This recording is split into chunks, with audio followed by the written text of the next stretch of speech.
Self-discipline has many aspects, but in its simplest sense, I believe it's about ensuring that the way you think and act is always in the best interests of the requirements of three things. Firstly, the leadership and management challenge you face. Secondly, the team. And thirdly, the task. Self-discipline demands you set and maintain a good example. It doesn't mean you have to deprive yourself of everything that might make the task easier and life more comfortable. But as soon as you have responsibility for others, this can only be if you're able to extend those same opportunities to others.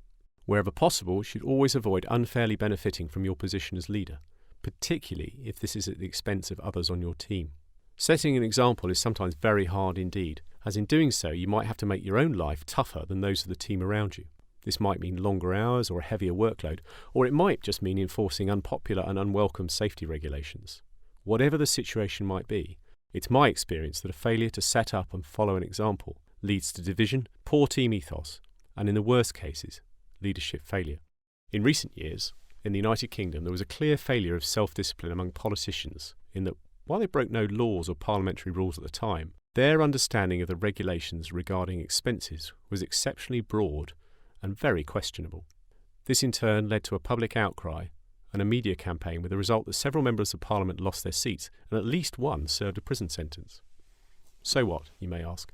Well, at the heart of this issue was a failure of self-discipline among people who were privileged to hold senior leadership roles and in whom the electorate had expressed faith to act in the best interests of the United Kingdom. As a result, faith in political leadership and politicians in general was severely damaged.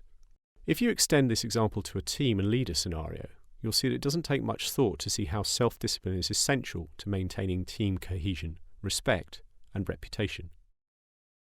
Take a moment to think about situations you've found yourself in as a leader or a team member and how self-discipline, or a lack of it, has impacted the team and outcome. Reflect upon this.